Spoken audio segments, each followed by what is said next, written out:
4,000 crores అంటే just ఒక number కాదు. రామాయణం లాంటి ఎపిక్ ని ఈ స్కేల్ లో అటెంప్ట్ చేయడం చాలా పెద్ద రిస్క్. రావణ అంటే కేవలం ఒక విలన్ కాదు, గ్రాండ్నెస్ ని బాగా ఎలివేట్ చేసింది. రామ్ చరణ్ జూనియర్ ఎన్టీఆర్ ని మనం స్క్రీన్ మీద చూస్తే ఇట్లా గూస్ బంప్స్ వచ్చినాయి. ఇది మన తెలుగు సినిమానా అని షాక్ అయినాం. ఫ్యూ సెకండ్స్ లోనే సీతాదేవి క్యారెక్టర్ కి కావాల్సిన ఒక కామ్నెస్, ఒక కైండ్నెస్, ఒక ఇన్నోసెన్స్ ఇవన్నీ కనిపించినాయి. ఒక పెద్ద high budget Hindi mythological serial లాంటి వైబ్ వచ్చింది. Hello, hi and welcome back to another brand new video on Play Like Incognito's channel.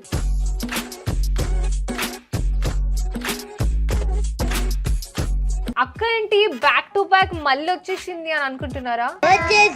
One of the most awaited movies the trailer వచ్చిన తర్వాత అక్క ఎట్లా రాదు? So Ramayana trailer is finally here.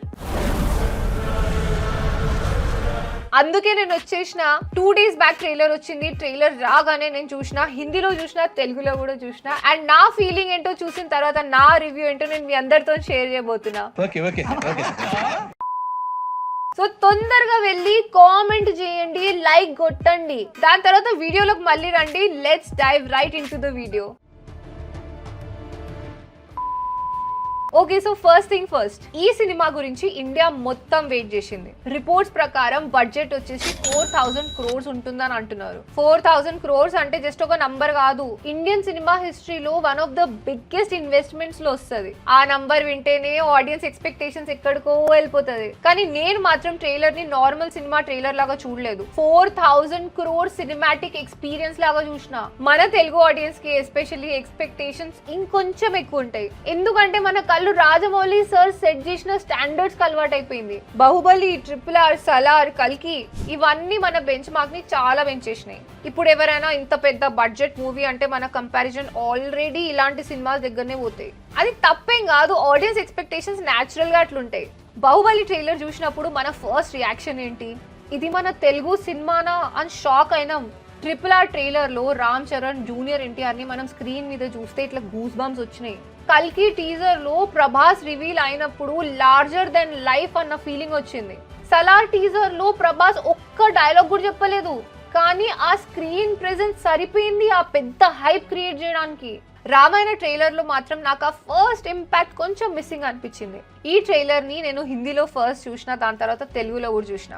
Visuals బాగున్నాయి, expensive గా కూడా ఉన్నాయి, కానీ ఆ వావ్ అన్న మూమెంట్ ఎక్కడనో అక్కడ మిస్ అయింది. నేను ట్రైలర్ అయినాక ఎంత బ్యూటిఫుల్ విజువల్స్ ఉన్నాయి అనుకున్నా, అంతేగాని ఏంద్రా ఇది అని ఎక్సైట్ అవ్వలేదు. ఇంకా మన తెలుగు ఆడియన్స్ కు ఒక అలవాటు ఉంటుంది, మన ఇమాజినేషన్ ని నమ్మించే సినిమాలు చూసినాం. మహేష్మతి నిజం కాదు, కానీ నిజం లాగా అనిపించింది. RRR లో ఆ టైగర్ ఫైట్ నిజం కాదు, కానీ థియేటర్ లో చూసినప్పుడు క్వశ్చన్ చేయాలనిపించలేదు. కల్కి ఒక ఫ్యూచరిస్టిక్ వరల్డ్, కానీ ఆ వరల్డ్ లో మనం ట్రావెల్ చేస్తున్నట్టు అనిపించింది. దాన్ని సినిమాటిక్ ఫీల్ అంటారు. రామాయణ ట్రైలర్ లో కొన్ని షార్ట్స్ నాకు చూస్తే ఒక సినిమా వరల్డ్ కంటే ఎక్కువ గ్రీన్ స్క్రీన్ మీద చూపించిన వరల్డ్ లాగా అనిపించింది. కొన్ని ఫ్రేమ్స్ లో లైట్నింగ్, టెక్స్చర్, కలర్ గ్రేడింగ్ ఇవన్నీ కలిసిన ఒక సినిమాటిక్ ఎక్స్పీరియన్స్ కంటే ఎక్కువ ఒక పెద్ద high budget Hindi mythological serial లాంటి వైబ్ వచ్చింది. ఇది నా పర్సనల్ ఫీలింగ్ మాత్రమే, మూవీ రిలీజ్ అయిన తర్వాత కంప్లీట్ గా డిఫరెంట్ ఉండొచ్చు.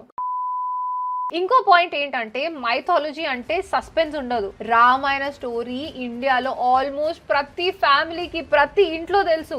రాముడు గెలుస్తాడని చెప్పేసి అందరికీ తెలుసు, రావణ ఓడిపోతాడని తెలుసు, హనుమాన్ భక్తి ఏంటో అందరికి తెలుసు. కాబట్టి ఆడియన్స్ థియేటర్ లో నెక్స్ట్ ఏమవుతుంది అని ఆలోచించారు. ఆల్రెడీ తెలిసిన స్టోరీని మళ్ళీ చూసి ఏడవాలి, గూస్ బంప్స్ రావాలి, ఆ డివోషన్ ఫీల్ అవ్వాలని చెప్పేసి వస్తారు. మైథాలజీ సక్సెస్ ని మనం ఎప్పుడైనా విజువల్స్ తోటి మెజర్ చేయొద్దు, ఇమోషన్ తోని మెజర్ చేయాలి. బ్యాక్గ్రౌండ్ స్కోర్ స్టార్ట్ అయిన తర్వాత బాడీలో గూస్ బంప్స్ రావాలి.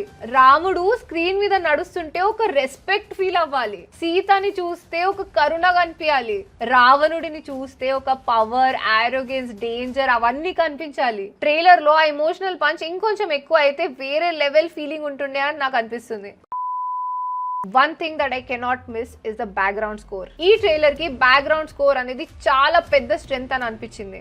గ్రాండ్నెస్ ని బాగా ఎలివేట్ చేసింది. కొన్ని విజువల్స్ కన్నా ఎక్కువ మ్యూజిక్ ఎక్కువ ఇంపాక్ట్ క్రియేట్ చేసింది అన్న ఫీలింగ్ వచ్చింది. కొన్ని వైడ్ షాట్స్ ఉంటాయి, especially kingdoms, landscapes, sky lighting చాలా రిచ్ గా ఉండే. ఆనెస్ట్ గా చెప్పాలంటే ఆ బిగ్ స్క్రీన్ ఎక్స్పీరియన్స్ కి డిజైన్ చేసినట్టు అనిపించింది.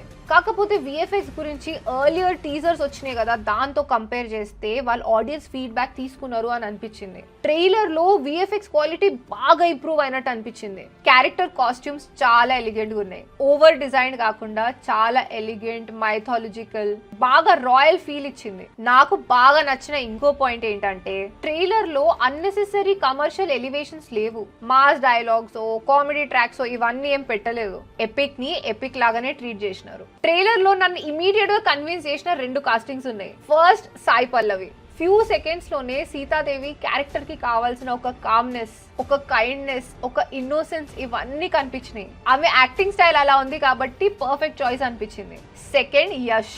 ఆనెస్ట్లీ మొత్తం ట్రైలర్ లో కంప్లీట్ రావణుడి ఆరా ఇచ్చిన క్యారెక్టర్ అది. స్క్రీన్ మీద ఎంట్రీ ఇచ్చిన వెంటనే ఒక ఇంటెన్సిటీ కనిపించింది. కళ్ళల్లో ఆరోగెన్స్ ఉంది. ఆ బాడీ లాంగ్వేజ్ లో కాన్ఫిడెన్స్ కనిపించింది. రావణ అంటే కేవలం ఒక విలన్ కాదు, ఒక scholar, emperor and a warrior. ఆ కమాండింగ్ ప్రెజెన్స్ యష్ ట్రైలర్ లో కంప్లీట్లీ ఎస్టాబ్లిష్ చేసినాడు అని చెప్పేసి నా ఫీలింగ్. మొత్తం ట్రైలర్ అయిపోయిన తర్వాత కూడా నా మైండ్ లో నిలిచిన ఒక క్యారెక్టర్ అది యష్ దే. రణబీర్ కపూర్ గురించి నా ఫైనల్ ఒపీనియన్ సినిమా రిలీజ్ అయిన తర్వాతనే చెప్పాలి. ట్రైలర్ లో కామ్ అండ్ కంపోజ్డ్ అయితే ఉన్నారు, కానీ నేను ఎందుకు ఇంకా కంప్లీట్ గా ఆ రాముడి క్యారెక్టర్ తో కనెక్ట్ అవ్వలేదు. పర్ఫార్మెన్స్ చెప్పాలంటే సినిమాలో వేరే లెవెల్లో ఉండొచ్చు, అందుకే ట్రైలర్ బట్టి జడ్జ్ చేయొద్దు అని చెప్పేసి నాకు అనిపిస్తుంది. ఓవరాల్ ట్రైలర్ ఎక్సైట్మెంట్ మాత్రం క్రియేట్ చేసింది, కానీ నేను థియేటర్ నుంచి బయటకు వచ్చిన తర్వాత విఎఫ్ఎక్స్ సూపర్ ఉంది అని కాదు, రామాయణం మళ్ళీ ఫీల్ అయినా అని చెప్పేలాగా సినిమా ఉండాలని కోరుకుంటున్నా. ఎందుకంటే మనం మైథాలజీలో విజువల్స్ అన్ని మర్చిపోతాం కానీ ఇమోషన్స్ అన్నది గుర్తుంటది. కానీ నేను మళ్ళీ చెప్తున్నా, నాకు సినిమాలో రియలిజం కొంచెం ఎక్కువ ఉంటే వేరే లెవెల్ ఉండేది అనిపిస్తుంది. 4000 crores అంటే ఆడియన్స్ విజువల్స్ కౌంట్ చేయరు, ఇమోషన్స్ ని కౌంట్ చేస్తారు, ఆ ఫీలింగ్ ని కౌంట్ చేస్తారు, ఆ థియేటర్ ఎక్స్పీరియన్స్ ని కౌంట్ చేస్తారు. మన తెలుగు ఆడియన్స్ ఎస్పెషల్లీ ఆ సినిమాటిక్ ఫీల్ ని చాలా ఇంపార్టెన్స్ ఇస్తారు. ఇంకొక ఇంట్రెస్టింగ్ పాయింట్ నేను కామెంట్స్ లో చాలా చూసిన. చాలా మంది ఒకటే మాట అంటున్నారు, హనుమాన్ రివీల్ లేకపోవడం వల్ల ట్రైలర్ ఇన్కంప్లీట్ అనిపించింది అని. ఆనెస్ట్లీ ఆ ఫీల్ ఎందుకు వచ్చిందో ఐ కెన్ అండర్స్టాండ్. రామాయణం అంటే లార్డ్ రామ, సీత, రావణుడితో పాటు హనుమాన్ కూడా ఒక కోర్ ఫీలింగ్ లో ఇన్వాల్వ్ అయి ఉంటారు. హనుమాన్ క్యారెక్టర్ కి ఇండియాలో ఉన్న డివోషన్ అసలు వేరే లెవెల్. కాబట్టి ట్రైలర్ లో చాలా మంది హనుమాన్ క్యారెక్టర్ రివీల్ వస్తది అని వెయిట్ చేసినారు, కానీ మేకర్స్ ఇంటెన్షనల్ గా క్యారెక్టర్ ని రివీల్ చేయలేదేమో అని నాకు అనిపిస్తుంది. థియేటర్ లో ఆ ఫస్ట్ ఎక్స్పీరియన్స్ ని ఒక బిగర్ సర్ప్రైజ్ లాగా ఉంచుతారేమో, అది ఒక మార్కెటింగ్ స్ట్రాటజీ కూడా అవ్వచ్చు. నేను మాత్రం హనుమాన్ ని ఒకవేళ ట్రైలర్ లో చూపిస్తే ఆ ఇమోషనల్ ఇంపాక్ట్ ఎక్కువ ఉంటుండేనేమో అని అనిపిస్తుంది. ఎందుకంటే హనుమాన్ క్యారెక్టర్ ని స్క్రీన్ మీద చూడంగానే ఆడియన్స్ ఆటోమేటికలీ ఆ డివోషన్ కి కనెక్ట్ అయిపోతారు. కాకపోతే నేను ట్రైలర్ కంప్లీట్ అవ్వలేదు అని మాత్రం చెప్పాను. సినిమా ఫైనల్ గా ఎలా ఉన్నా ఒక్క విషయం మాత్రం బాగా అప్రిషియేట్ చేయాలి. రామాయణం లాంటి ఎపిక్ ని ఈ స్కేల్ లో అటెంప్ట్ చేయడం చాలా పెద్ద రిస్క్. ఇది డెఫినెట్ గా ఇండియన్ సినిమా బౌండరీస్ ని పుష్ చేస్తుంది అండ్ ఈ పాయింట్ ని ఖచ్చితంగా డెఫినెట్లీ మనం అప్రిషియేట్ చేయాలి. సో గైస్, ఇది నా ఒపీనియన్ మాత్రమే. మీరు నా ఒపీనియన్ తోని అగ్రి అవ్వచ్చు, డిసగ్రీ అవ్వచ్చు, కానీ కామెంట్స్ లో మాత్రం మనం రెస్పెక్ట్ఫుల్ గా డిస్కషన్ పెట్టుకుందాం. ఎందుకంటే రామాయణం లాంటి ఎపిక్ గురించి మాట్లాడుతున్నప్పుడు మన ఒపీనియన్స్ వేరీ అవ్వచ్చు, కానీ రెస్పెక్ట్ మాత్రం ఉండాలి. వీడియో నచ్చితే లైక్ చేయండి, మీ ఫ్రెండ్స్ తో షేర్ చేయండి. ఇంకా మీకు ఇలాంటివి మూవీ ట్రైలర్స్, టీజర్స్, రియాక్షన్స్ కావాలంటే వెళ్ళి సబ్స్క్రైబ్ చేసి ఆ బెల్ ఐకాన్ ని నొక్కండి. నేను మళ్ళీ మీ అందరిని నెక్స్ట్ వీడియోలో కలుస్తా. Until then drink water, hug your mother and have a nice day.